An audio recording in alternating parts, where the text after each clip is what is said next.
So hi guys, welcome back to our channel. After a long period of time, we are back with a new series of world history. World history के सारे topics हम इसमें बहुत अच्छे से cover करने वाले हैं। कोई भी टॉपिक हम ऐसा नहीं होगा जो इंपॉर्टेंट होगा और उसको छोड़ देंगे। अगर आप किसी गवर्नमेंट एग्जाम की प्रिपरेशन कर रहे हैं या फिर आप अपनी कॉलेज एग्जाम की प्रिपरेशन कर रहे हैं, सभी के लिए ये सीरीज आपके लिए बहुत बेनिफिशियल रहने वाली है। तो आपको क्या करना है, इस सीरीज को पूरा देखना है और फिर आप कोई भी बुक उठा लीजिए, आप उसको बहुत अच्छे से समझ पाएंगे, अंडरस्टैंड कर पाएंगे, तो आपको कोई भी प्रॉब्लम नहीं आने वाली है। So without wasting any time, let's start this series world history. तो सब जो मेरे पास बुक है उसमें सबसे पहला चैप्टर है चैप्टर 1, वर्ल्ड अराउंड 1500। ठीक है, और उसमें से भी जो सबसे पहला टॉपिक है दैट इज फ्यूडलिज्म। तो हम सीधा फ्यूडलिज्म पर नहीं आएंगे। फ्यूडलिज्म को समझने के लिए हमें थोड़ा बैकग्राउंड क्लियर होना चाहिए कि फ्यूडलिज्म से पहले की दुनिया कैसी थी यूरोप में, फिर हमें फ्यूडलिज्म एक अच्छे से समझ आएगा। So let's start with background. तो जब हम हिस्ट्री को क्लासिफाई करते हैं तो हम सबको पता है कि हम हिस्ट्री को 3 पार्ट्स में क्लासिफाई करते हैं: ancient phase of history, medieval phase of history और मॉडर्न फेज ऑफ हिस्ट्री। ठीक है, तो एंशिएंट फेज ऑफ हिस्ट्री में हमें एक एम्पायर देखने को मिलता है, बहुत स्ट्रॉन्ग एम्पायर, जिसे हम कहते हैं रोमन एम्पायर। क्या हम कहते हैं? Roman empire.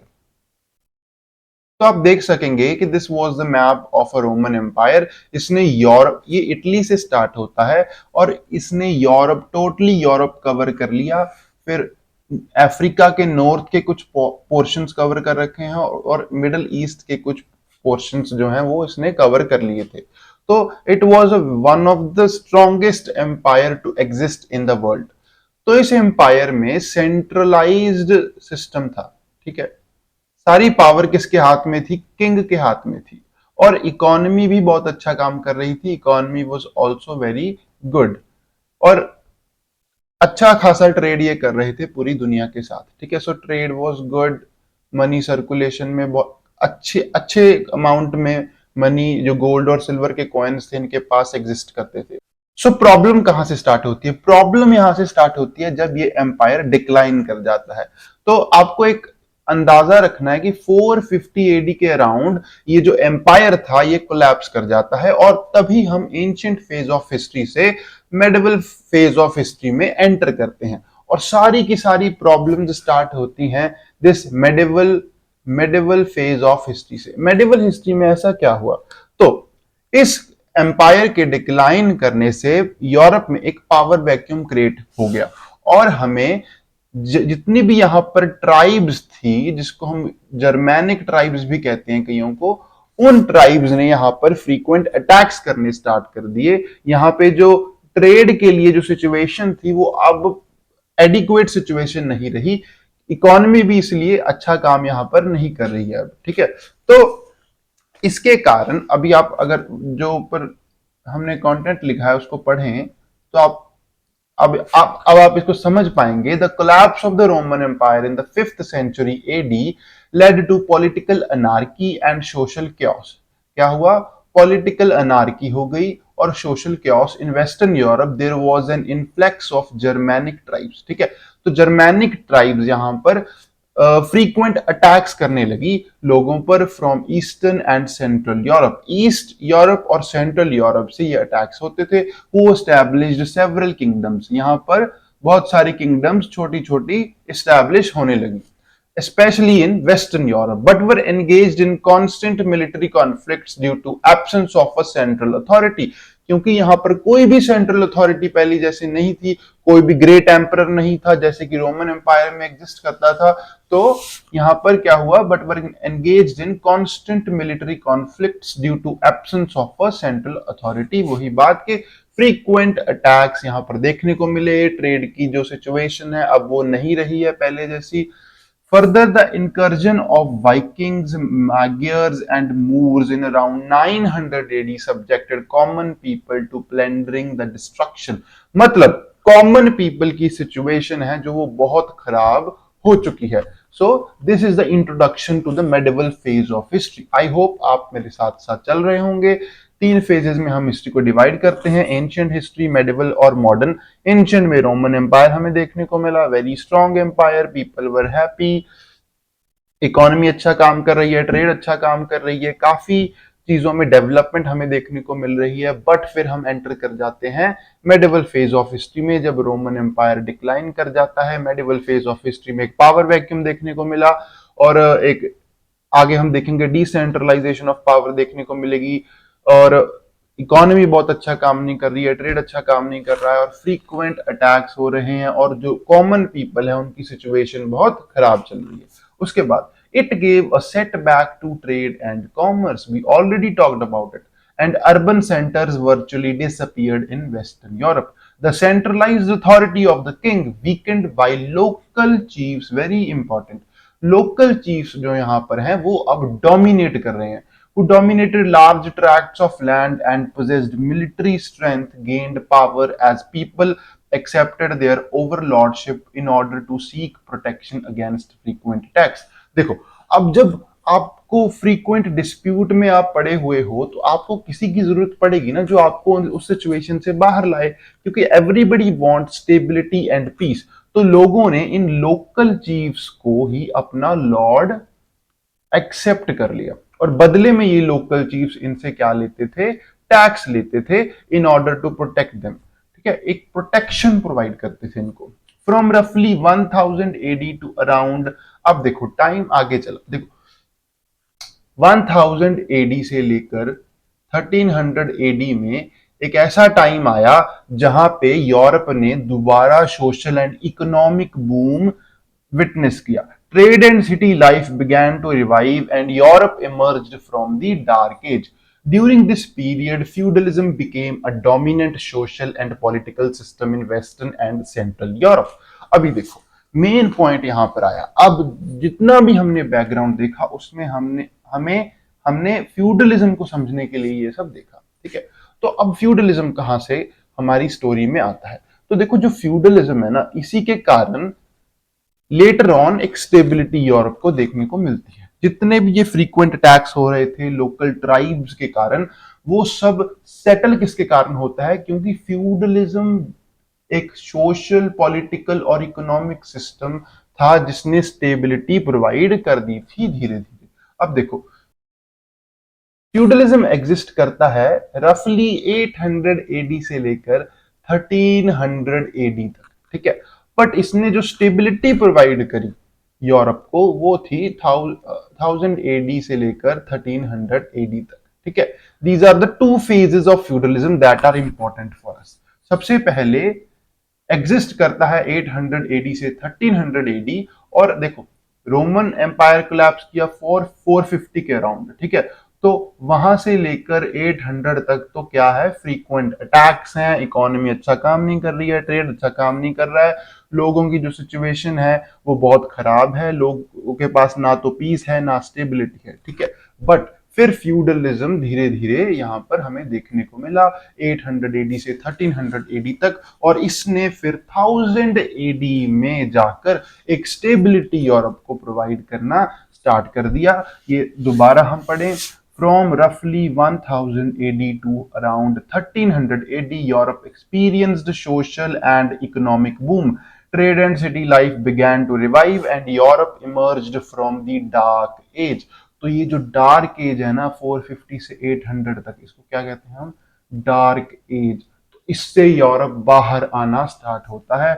During this period feudalism became a dominant social and political system in western and central Europe. देखो अभी तक हमने नहीं समझा कि फ्यूडलिज्म क्या है, पर हमने ये जरूर समझ लिया कि फ्यूडलिज्म कब तक एग्जिस्ट किया, कब स्टार्ट हुआ, कब इसने स्टेबिलिटी प्रोवाइड की, कैसे प्रोवाइड की। We have not talked about it yet, but हमने ये देख लिया कि ये टाइमलाइन क्या थी। टाइमलाइन समझना बहुत इंपॉर्टेंट था यहाँ।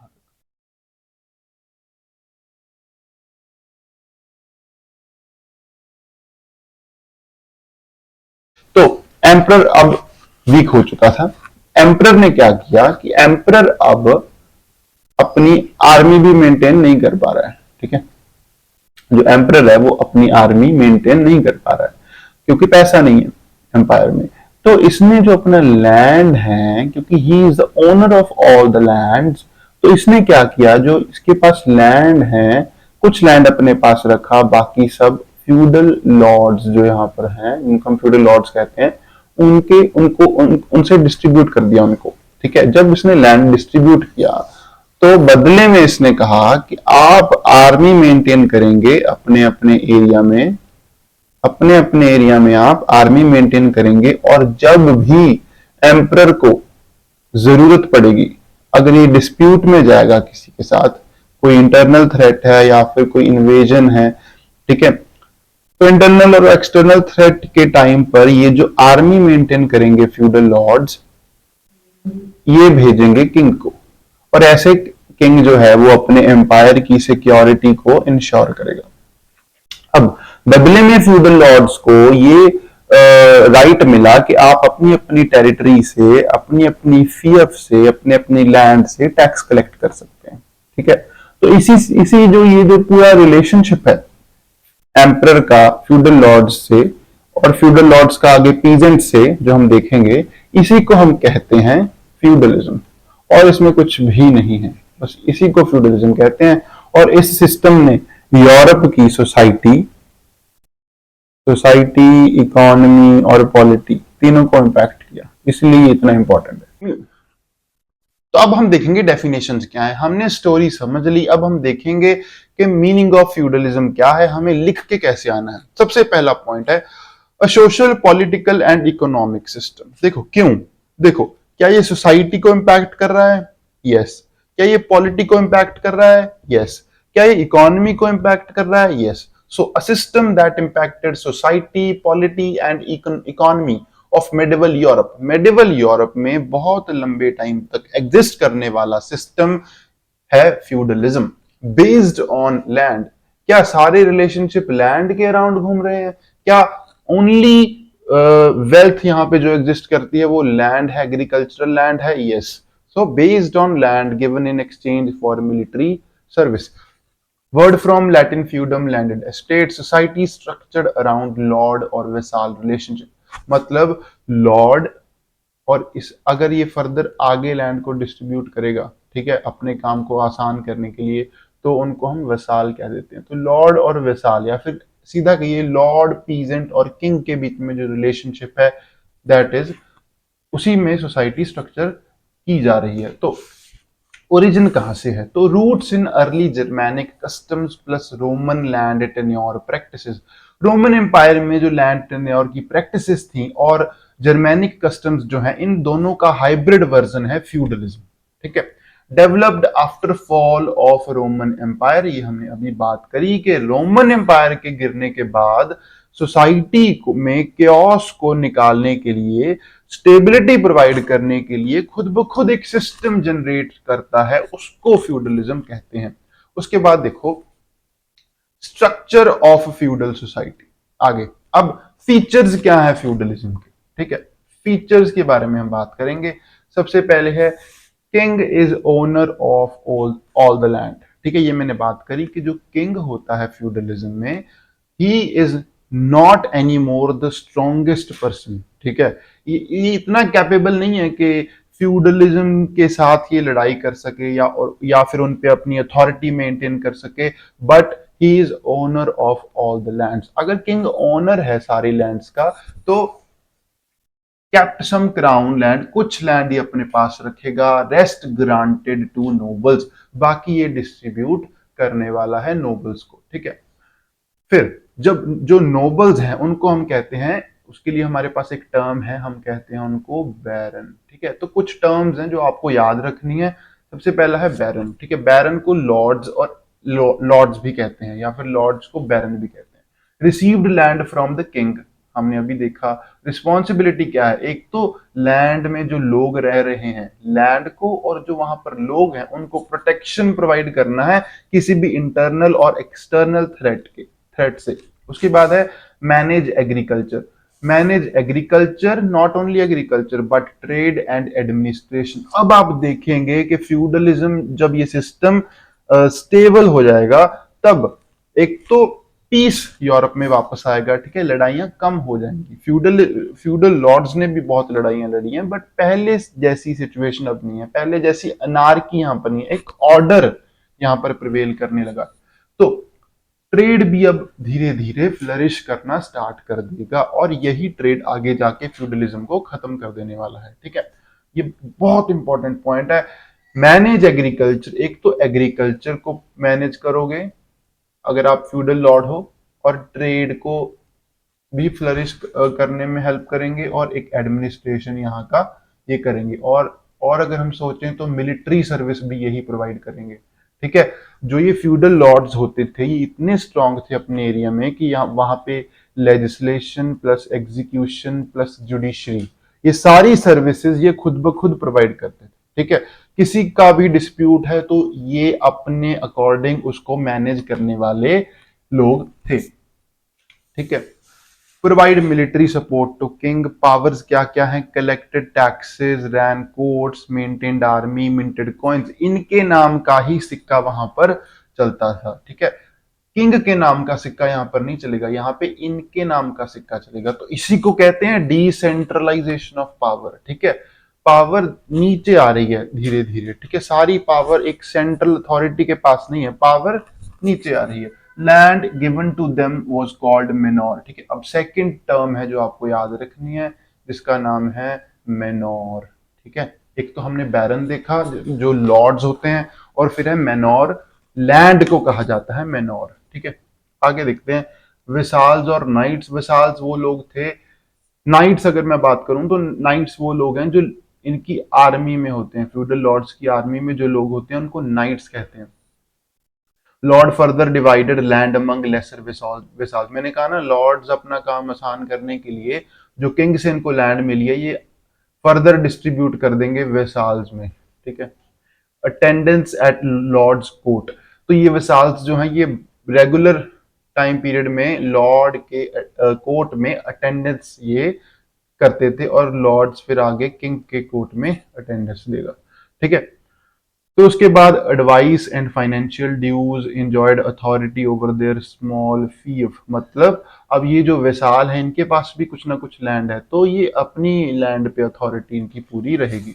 ओथ ऑफ एलिजियंस इसमें कुछ नहीं है, जब किंग किसी भी लॉर्ड को लैंड डिस्ट्रीब्यूट करता है तो बदले में उससे लॉयल्टी की एक ओथ लेता है और फिर उसको लैंड डिस्ट्रीब्यूट कर देता है, एलोकेट कर देता है। ठीक है, तो ये जो सिस्टम है ये पर्सनल लॉयल्टी पे बेस्ड है। देखो कल को अगर लॉर्ड किंग की हेल्प करने के लिए आर्मी ना भेजे तो किंग हार जाएगा, तो सिर्फ लॉयल्टी पे बेस ये सिस्टम था। ठीक है, आगे सर्फडम। अब थर्ड जो आपको टर्म याद रखनी है दैट इज सर्फ्स। सर्फ्स और सर्फडम क्या होता है? Serfs is nothing but peasants को कहा जाता है। ठीक है, तो यहां पर जो पीजेंट्स एग्जिस्ट करते थे वो दो तरीके के थे। ठीक है, पीजेंट दो तरीके के थे, एक है सर्फ और जो दूसरा है वो है फ्रीमैन। क्या है? फ्रीमैन। ठीक है, दो तरीके के यहां पर हमें पीजेंट्स देखने को मिलेंगे। देखो जो सर्फ है ना वो एक ऐसा है जिसको लॉर्ड ने एक लैंड दिया है अपनी सब्सिस्टेंस के लिए, यहां पर ये अपने सर्वाइवल के लिए काम करेगा और 2-3 दिन हफ्ते में ये फ्री सर्विस प्रोवाइड करेगा लॉर्ड के लैंड पे, वहां पे कल्टीवेशन ये करने वाला है। ठीक है, तो एक लैंड इसको मिला है लॉर्ड से जिससे ये अपने घर का लाइवलीहुड जो है वो सब मैनेज करेगा और बाकी दिन ये फ्री में काम करेगा लॉर्ड के लिए। तो ये एक तरह के सेमी स्लेव्स हैं। ये क्या है? ये देखो यहाँ पे लिखा हुआ है सेमी स्लेव्स। तो एक तरह के ये सेमी स्लेव्स हैं, ये बाउंड है, ये जो सर्व्स हैं ये उस लैंड पे बाउंड है, इनको वहीं पे रहना है, वहीं पे काम करना है। अगर इनको अपनी डॉटर की मैरिज भी करनी है तब भी परमिशन चाहिए, कहीं और मूव करना है थोड़े दिन के लिए तब भी इनको परमिशन चाहिए।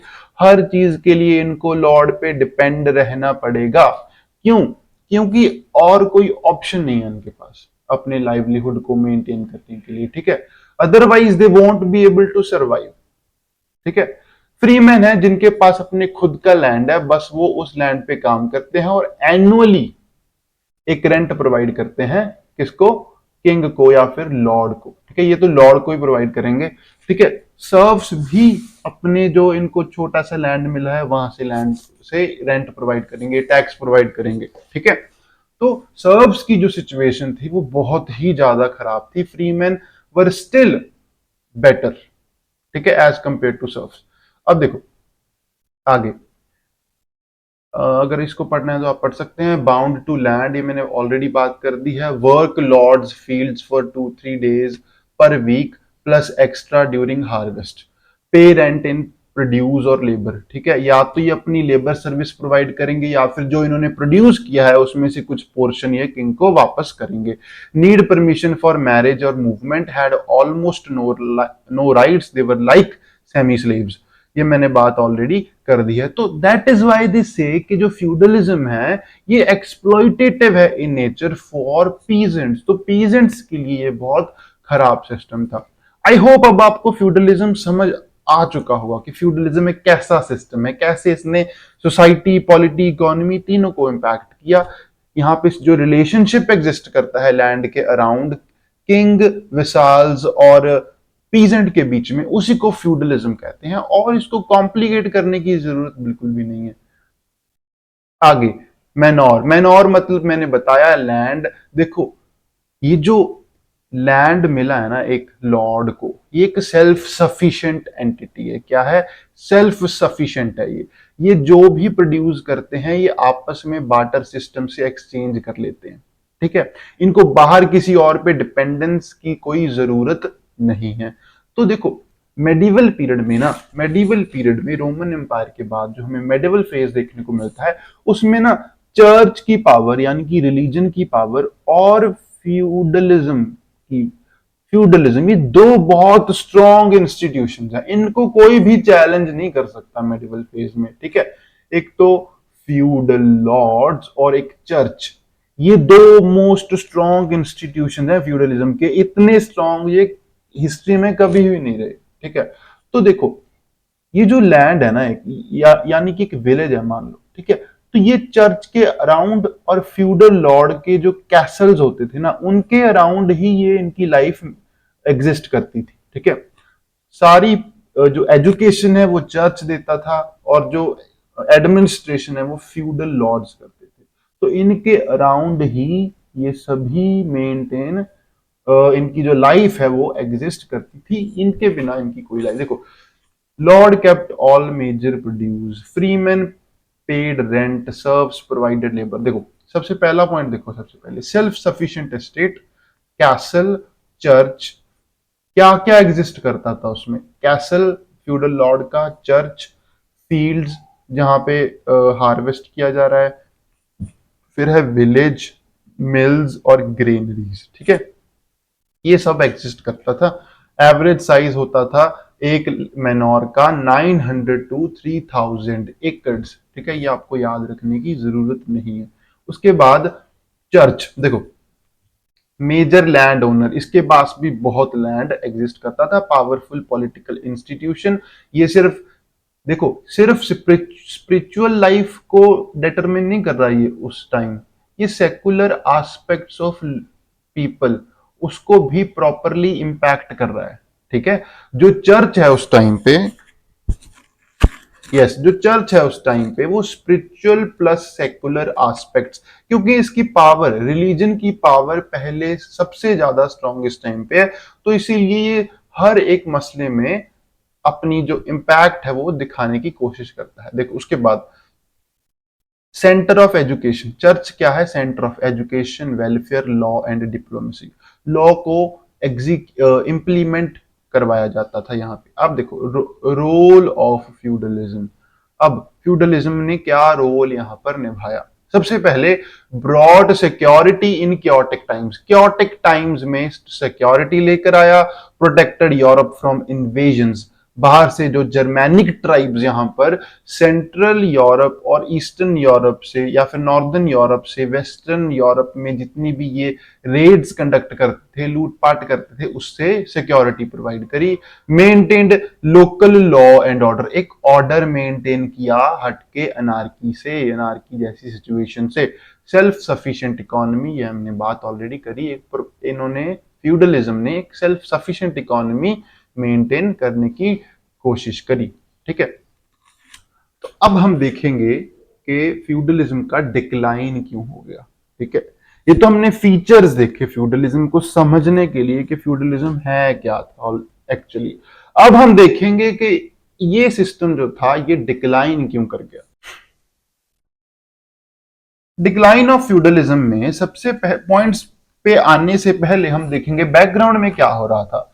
तो बैकग्राउंड में हमें ये समझना होगा कि एक ऐसी सिचुएशन पैदा हुई कि अब फ्यूडलिज्म ने जो स्टेबिलिटी प्रोवाइड करी थी उसके कारण एक जो ट्रेड है वो रिवाइव होने लगा। ठीक है, अरब्स के साथ जो पास्ट में ट्रेड होता था वो अब रिवाइव हो रहा है दोबारा से। ठीक है, तो एक तो है कि ट्रेड रिवाइव हो रहा है इनका। दूसरा, इसी ट्रेड के कारण एक मिडिल क्लास ग्रो कर रही है, एक मिडिल क्लास ग्रो करने लगी जो अपने राइट्स के लिए बात करते हैं, जो अपनी पीस और सिक्योरिटी के लिए बात करते हैं। मिडिल क्लास ने किंग्स को सपोर्ट करना स्टार्ट किया। ठीक है, थर्ड थर्ड था कि एक ब्लैक डेथ नाम की यहां पर डिजीज हमें देखने को मिली। ठीक है, that this was a plague, black death. Time period इसका क्या था? 1348 से 1349। ठीक है, तो ब्लैक डेथ ने बहुत सारे लोगों की जान ली यूरोप में। ठीक है, 1/3 of Europe was vanished, 1/3 population Europe की वैनिश हो चुकी थी इस ब्लैक डेथ के कारण।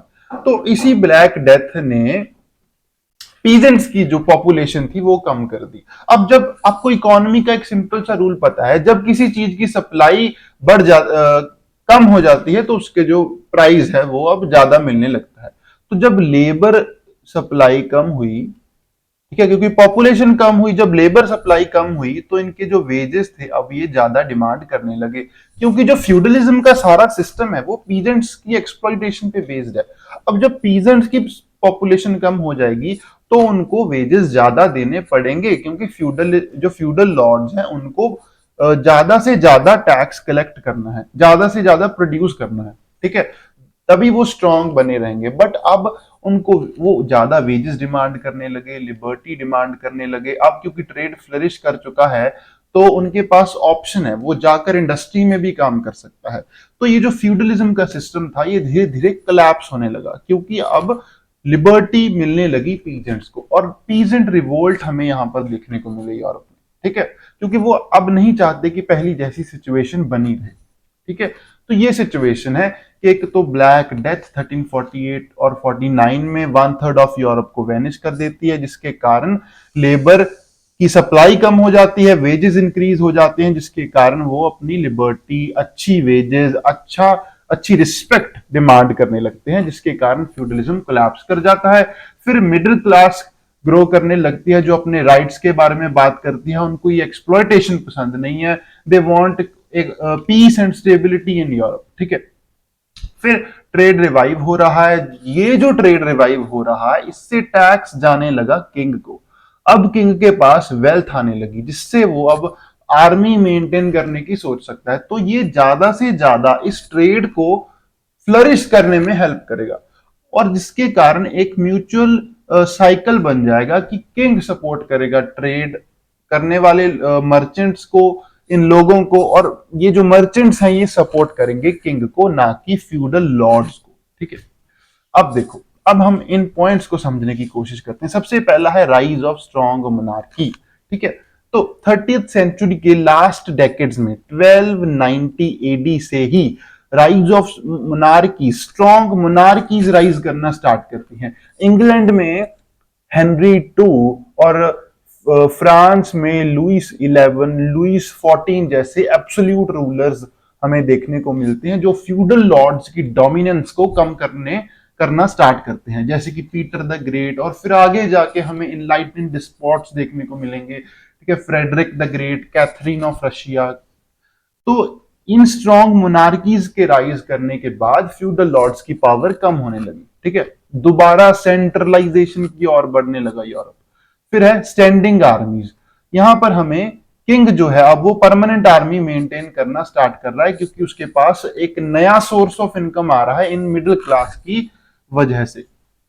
अगर हम आगे देखें तो यूज ऑफ गन पाउडर। देखो, गन पाउडर चाइना में सबसे पहले कहा जाता है कि यूज होता था। ठीक है, चाइना के पास गन पाउडर की जो टेक्निक है ये थी, बट ये धीरे धीरे धीरे धीरे सारी दुनिया में फैलने लगी, जिसके कारण फ्यूडलिज्म वीक हो गया। पर कैसे? देखो, जो ये जो फ्यूडल लॉर्ड्स होते थे ये अपनी जो लैंड है उसमें अपने बड़े बड़े कैसल्स में रहते थे, जो इनको एक मिलिट्री एडवांटेज प्रोवाइड करते थे। बट अब ये गन पाउडर के यूज के कारण तोप आने लगी, तोपें आने लगी, जिसके कारण ये जो कैसल्स थे इनके वो वल्नरेबल हो गए। अब उनके पास जो पहले पहले जैसा मिलिट्री एडवांटेज था वो नहीं रहा। ठीक है, कैनन्स डिस्ट्रॉयड कैसल्स इजीली। ठीक है, तो गन पाउडर भी एक स्ट्रॉन्ग इंपॉर्टेंट पॉइंट है जिसके कारण फ्यूडलिज्म वीक होने लगा, कोलैप्स होने लगा। उसके बाद है क्रूसेड्स। ठीक है, हमें यहां पर फ्यूडल लॉर्ड्स जो थे जब ये अपने पीक पर थे, they conducted some crusades in the eastern world. ठीक है, ईस्टर्न वर्ल्ड में इन्होंने क्रूसेड्स होता है, it is nothing but military raids. ठीक है, they wanted to convert non believers into Christianity.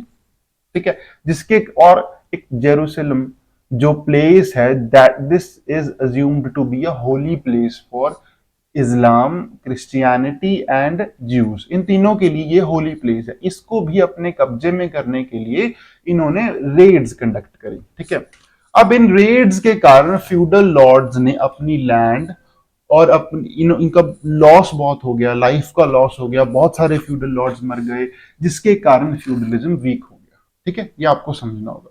ये जो लैंड थे इनके वो किंग्स ने सीज कर लिए क्योंकि अब ये वीक हो गए या फिर ये रहे ही नहीं।